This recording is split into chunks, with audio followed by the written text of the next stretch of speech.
Chapter 10. Clooney's army halted at the sound of the Joseph bell. As the dust settled, Fangburn looked to his leader for approval. "They're ringing the bell again, Chief. Ha ha, maybe they'll think it'll frighten us off." The warlord's eyes rested balefully on his scout. "Shut your mouth, fool. If you'd done as I ordered and come right back to report, the way Cheese Thief did, we might be inside the Abbey by now." Fangburn slunk back into the ranks. He hoped Clooney had forgotten, but Clooney rarely forgot anything on a campaign.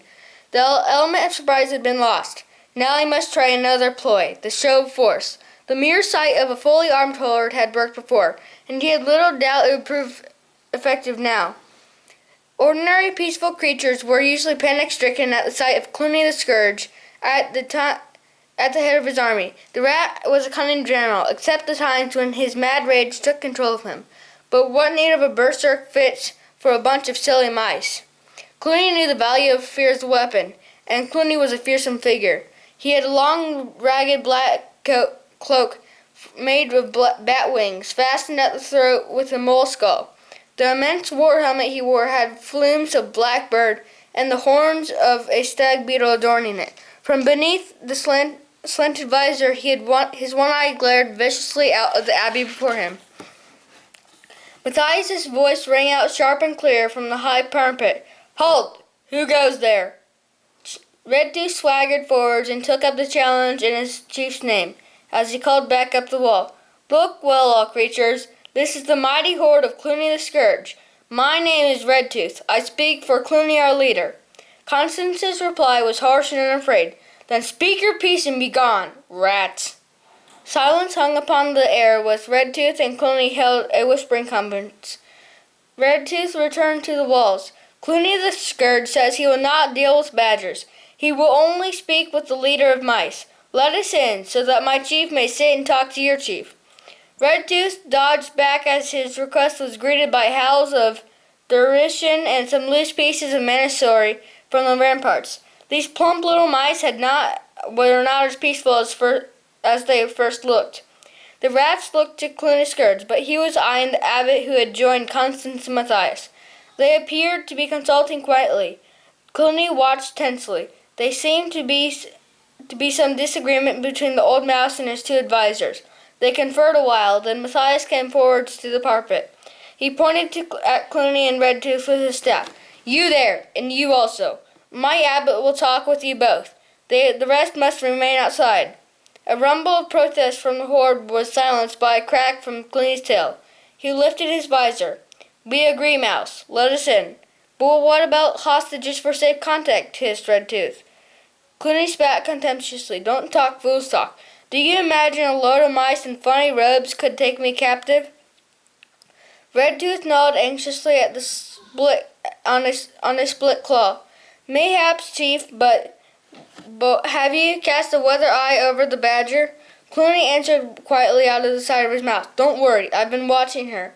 A real big country bumpkin. No, these are mice of honor. They'd sooner die than break their words to anyone. You leave this to me." As Clooney and Redtooth made for the gatehouse, Constance shouted, "Put down your weapons, rats! Throw off your armor to show us that you come in peace." Redtooth spluttered angrily. "Hell's teeth! What does that one think she's ordering around?" Clooney shot him a warning glance. "Quiet. Do as she says." Both rats took off their armor and placed it in a pile on the road.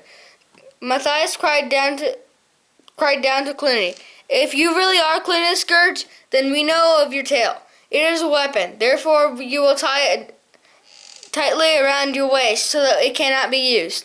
Clooney laughed mercilessly. He squinted at Matthias and cracked his tail dramatically. "Young mouse," he called, "you do right to ask this thing, for truly you are looking at Clooney the Scourge." Having said this, he took his tail in his claws and pulled the poisonous warspike from its tip, tossing it on the armor pile. Clooney hitched his tail in a knot around his middle. "Now, will you let us in, mice? You can see we are unarmed." Ponderously the heavy gate inched open. Two rats passed a bristling forest of staves. The gate slammed shut behind them. Clooney mentally estimated the walls to be an immense thickness as he and Redtooth ducked their heads, emerging from the tunnel-like arch into the abbey grounds. When Constance and Matthias were waiting in the sunlight, The defenders followed the two rats closely, menacing them with their slaves. Matthias rapped out a curt command, "Leave us, mice.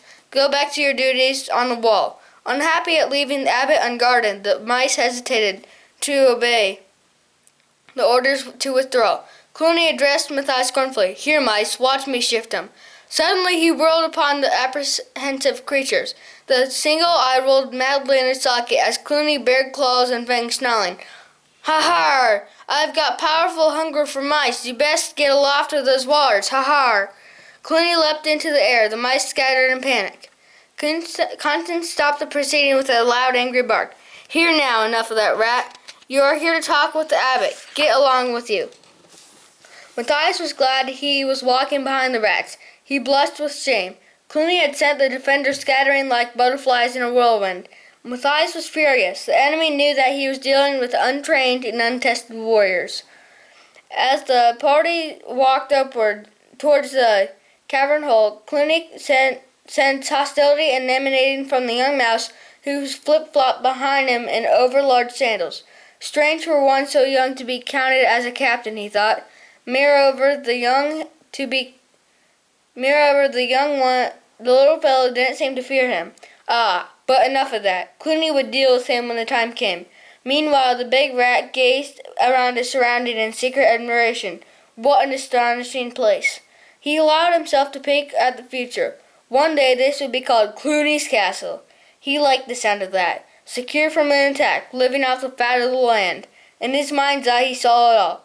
Those mice and woodland creatures and slaves, living just to serve him. He would hold sway as far as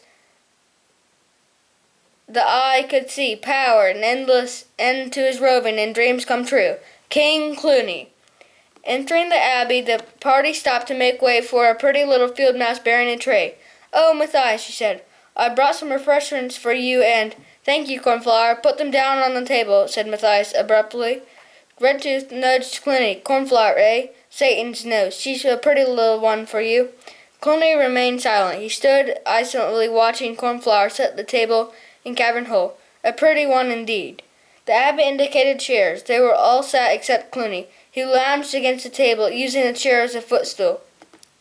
He glared at Redwall and at Redtooth until he stood and waited alongside of his chief. Idly, Clooney picked up a bowl of honeyed milk and sampled it.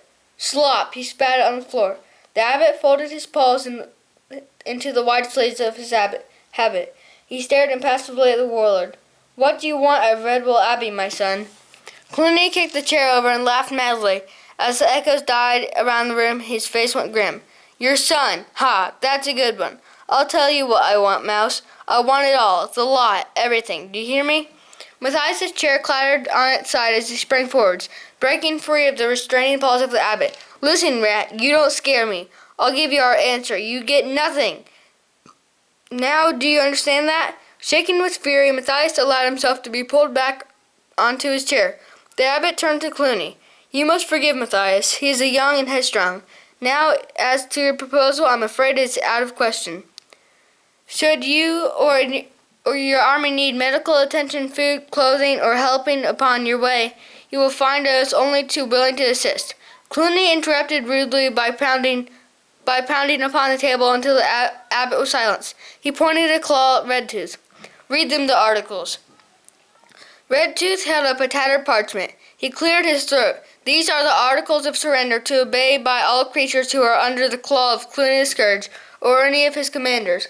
1. Surrender will be total and unconditional. 2. Clooney will execute the leaders of all who choose to oppose him.